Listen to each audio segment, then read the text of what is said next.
Movie की starting scene में हम एक आदमी को देखते हैं जो कि अपनी बोट पर होता है। वो शख्स बहुत ही ज्यादा डरा हुआ होता है और बार बार किसी से कांटेक्ट करने की कोशिश कर रहा होता है और तभी उसे ये एहसास होता है कि कोई उसकी तरफ तेजी से बढ़ रहा है। इसीलिए वो आदमी डरकर बोट के ऊपर आ जाता है और वहीं वो गन से खुद को शूट कर लेता है। इसके बाद हम कुछ लोगों को देखते हैं जो कि फॉरेस्ट में रहने वाले कबीले वालों के ऊपर डॉक्यूमेंट्री बनाना चाहते थे, इसीलिए वो सब एक बोट की हेल्प से उस फॉरेस्ट की तरफ बढ़ने लगते हैं। लेकिन कुछ टाइम चलने पर ही इन्हें एक बोट दिखाई देती है जिसमें एक आदमी होता है। वो आदमी उनसे हेल्प मांग रहा होता है, इसीलिए वो उस आदमी को उसे अपनी बोट में आने की इजाजत दे देते हैं। वो आदमी उन्हें बताता है कि उसका नाम पॉल है और साथ ही वो उन्हें ये भी बताता है कि वो इस फॉरेस्ट में काफी टाइम से है। इस जंगल का कोई भी ऐसा रास्ता नहीं जो उसे न मालूम हो।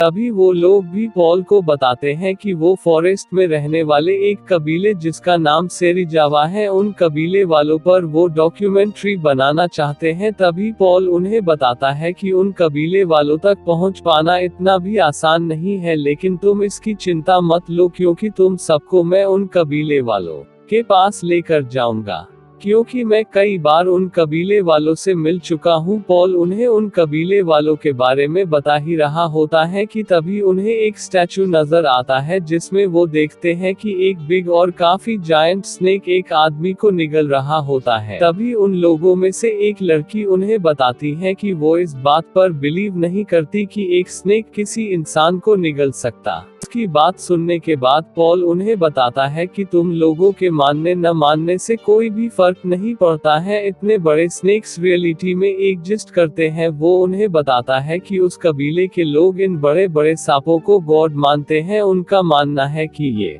सांप उन लोगों की प्रोटेक्शन करता है। इसके बाद नाइट में हम दो लोगों को देखते हैं जो कि जंगल की आवाज को रिकॉर्ड कर रहे होते हैं। तभी उन्हें ये एहसास होता है कि कोई तेजी के साथ इनकी तरफ बढ़ रहा है, जिससे ये दोनों काफी डर जाते हैं। इसीलिए वो दोनों बोट की तरफ भागने लगते हैं। नेक्स्ट मॉर्निंग ये सब उस बोट से आगे बढ़ रहे होते हैं, लेकिन तभी इनकी बोट अटक जाती है जिसकी वजह से बोट आगे नहीं बढ़ रही होती है। इसलिए उन लोगों में से स्टीव पानी के अंदर जाता है जहां वो उस रोप को बोट के फैन से अलग कर रहा होता है, लेकिन तभी उसे सांस लेने में काफी दिक्कत होने लगती है और ये सब बोट में मौजूद लोग भी देख लेते हैं। इसीलिए वो किसी तरह स्टीव को पानी से बोट पर ले आते हैं और जब स्टीव का माउथ ओपन करते हैं तो उन्हें वहां एक इंसेक्ट मिलता है जो कि काफी जहरीला होता है। तभी पॉल स्टीव के गले पर एक होल कर देता है जिससे स्टीव अब सही से सांस ले पा रहा होता है, लेकिन अभी भी स्टीव की कंडीशन सही नहीं होती है। इस वजह से वो लोग स्टीव को हॉस्पिटल ले जाने का डिसाइड करते हैं, लेकिन वो सब सिटी से काफी दूर होते हैं और ये वापस भी नहीं जा सकते थे क्योंकि वापस जाने में इन्हें और भी ज्यादा टाइम लगेगा और इन सबके पास भी इतना ज्यादा टाइम नहीं होता है। इस वजह से पॉल उन्हें बताता है कि मैं एक ऐसा रास्ता जानता हूँ जिससे तुम लोग बहुत ही कम टाइम में हॉस्पिटल पहुँच सकते हो। अब इनके पास भी कोई और दूसरा रास्ता नहीं होता है, जिस वजह से उन्हें पॉल की बात को मानना पड़ता है। अब ये सब लोग पॉल के बताए हुए रास्ते पर आगे बढ़ने लगते हैं और तभी इनके वे यानी रास्ते में एक डैम आ जाता है। पॉल उन्हें बताता है कि हमें इस डैम को ब्लास्ट करके आगे बढ़ना होगा, लेकिन पॉल की इस बात पर डेरी उसे मना करने लगती है। लेकिन पॉल उन्हें बताता है कि हमें इस डैम को ब्लास्ट करना ही होगा क्योंकि अगर हम सब इस रास्ते से नहीं गए तो स्टीव टाइम पर हॉस्पिटल नहीं पहुंच पाएगा और हो सकता है कि हम इस सफर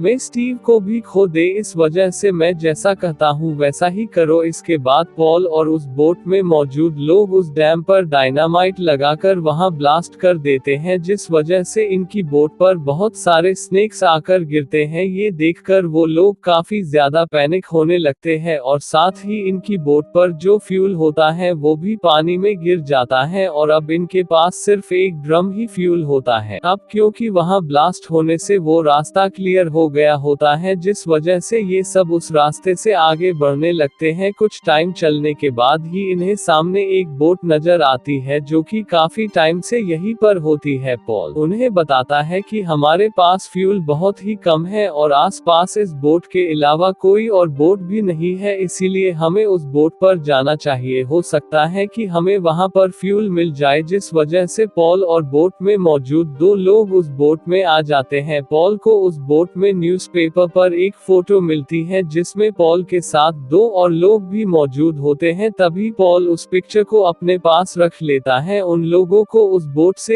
एक बॉक्स मिलता है जिसे ये लेकर अपनी बोट की तरफ बढ़ने लगते हैं, लेकिन उस बोट में इनका तीसरा साथी होता है जो कि सबसे पीछे होता है और तभी उसे एक बिग जायंट स्नेक पकड़ लेता है जो कि कोई और नहीं बल्कि एनाकोंडा होता है। एनाकोंडा उसे बहुत ही बुरी तरह मार देता है। इधर हम पॉल को देखते हैं जो कि उसी बॉक्स के साथ बोट में आ गया होता है, लेकिन उस बोट में किसी को भी पता नहीं होता है कि उस तीसरे शख्स को उस बड़े से एनाकोंडा ने मार दिया है। काफी टाइम गुजर जाने के बाद भी वो तीसरा आदमी जब बोट पर नहीं आता है तो पॉल को ये यकीन हो जाता है कि उस आखिरी बचे हुए आदमी को एनाकोंडा ने मार दिया है, लेकिन पॉल की इस बात पर किसी को भी यकीन नहीं होता है। इसीलिए पॉल उनके सामने एक बड़े से स्नेक की कैचुली फेंकता है। ये देखकर किसी को भी ये यकीन नहीं होता है कि स्नेक इतने विशालकाय भी हो सकते हैं। नाइट में हम पॉल को देखते हैं जो कि डेरी को बताता है कि एक बड़े एनाकोंडा की कीमत बहुत ही ज्यादा है, ये इतने पैसे हैं जितना तुम सोच भी नहीं सकते हो। उस एनाकोंडा को पकड़कर तुम बहुत ही जल्द और बहुत ही ज्यादा अमीर हो सकते हो। नेक्स्ट मॉर्निंग ये सब आगे बढ़ रहे होते हैं, तभी हम पॉल को देखते हैं जो कि एक मंकी को गन से शूट कर मार देता है। पॉल ने इस मंकी को इसीलिए मारा होता है ताकि वो इस मंकी की हेल्प से उस एनाकोंडा को वहां पर ला सके। नाइट में पॉल उस मंकी को एक ट्रैप में फंसा देता है ताकि उसकी स्मेल से एनाकोंडा यहाँ पर आ जाए और वो उस ट्रैप में फंस जाए। तभी वहाँ एनाकोंडा आ जाता है और वो पॉल के ट्रैप में फंस जाता है, जिस वजह से पॉल उस एनाकोंडा पर बेहोशी का इंजेक्शन लगाने लगता है, लेकिन उस इंजेक्शन का उस एनाकोंडा पर कोई भी असर नहीं होता है। उल्टा वो स्नेक तो इस वजह से और भी ज्यादा गुस्से में आ जाता है, जिस वजह से वो उन सब पर अटैक करने लगता है और वो अपने साथ गैरी को ले जाता है। वो लोग गन से उस एनाकोंडा को मारने वाले होते हैं, लेकिन तभी पॉल उसे पकड़ लेता है और इस हरकत से उन्हें पॉल पर काफी गुस्सा आता है क्योंकि वो अपने साथी को एनाकोंडा से बचा सकते थे, लेकिन पॉल के लालच के चलते वो लोग ऐसा नहीं कर पाते हैं। तभी वो पॉल पर अटैक कर उसे रस्सियों से बांध देते हैं और साथ ही उन लोगों को ये भी पता लग जाता है कि पॉल उन लोगों की हेल्प से एक बहुत ही बड़े एनाकोंडा स्नेक को पकड़कर ज्यादा से ज्यादा मुनाफा कमाना चाहता था। वो लोग बात कर ही रहे होते हैं, तभी इनकी बोट दोबारा से अटक जाती है, जैसे वो सब पानी में आ जाते हैं। इधर बोट में हम पॉल को देखते हैं जिसके सामने नाइफ लेकर डेरिस आ जाती है। वो कल के इंसिडेंट से पॉल से काफी ज्यादा नाराज होती है, इसीलिए वो पॉल को मारने वाली होती है,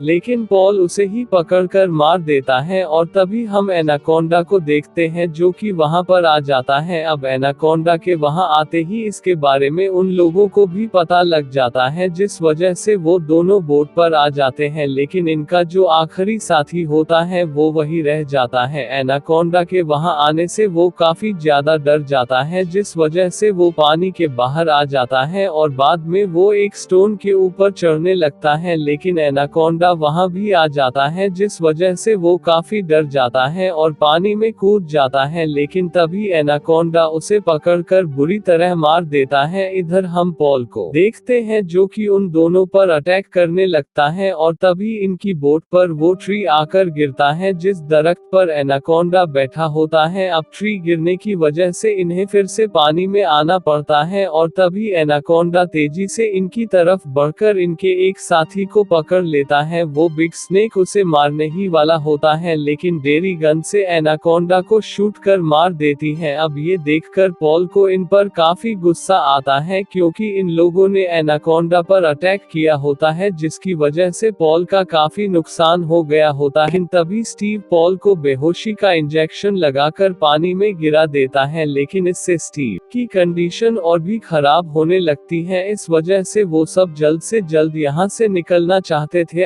आगे बढ़ने पर इन्हें एक प्लेस नजर आती है। ये दोनों होप कर रहे होते हैं कि इन्हें यहाँ पर फ्यूल मिल जाए और ऐसा होता भी है, इन्हें वहाँ पर फ्यूल मिल जाता है। लेकिन तभी इन पर कोई अटैक कर देता है जो कि कोई और नहीं बल्कि पॉल होता है। पॉल इन लोगों पर उस मंकी का ब्लड डालने लगता है ताकि वो एनाकोंडा को ब्लड की हेल्प से यहाँ ला सके, और तभी वहाँ वो बिग जायंट स्नेक यानी एनाकोंडा आ जाता है जो कि उन लोगों पर अटैक करने ही वाला होता है। लेकिन इससे पहले ही वो स्नेक पॉल के ट्रैप में फंस जाता है। पॉल एनाकोंडा पर गन से अटैक करने लगता है, लेकिन इससे पहले ही वो स्नेक उस ट्रैप से आजाद हो जाता है और वो पॉल पर अटैक कर उसे पकड़ लेता है और साथ ही वो उसे निगल जाता है। इसके बाद एनाकोंडा उन लोगों के पीछे जाने लगता है। डेरी उस जगह से बाहर निकलने लगती है और तभी उसका एक साथी वहां पर फ्यूल गिराकर आग लगा देता है, जिससे वहां तेज ब्लास्ट हो जाता है। लेकिन अब भी एनाकोंडा अलाइव यानी जिंदा होता है और वो उन दोनों को अपना शिकार बनाने ही वाला होता है। लेकिन डेरी का फ्रंट एक्स से एनाकोंडा पर हमला कर उसे मार देता है। इसके बाद वहां उन्हें कबीले वाले नजर आते हैं और वो उन्हें वहां से बाहर जाने में हेल्प भी करते हैं, और इसके बाद ये सब उस जगह से निकल जाते हैं। और इसी के साथ ये मूवी यहीं पर एंड हो जाती है। Thank you so much for watching.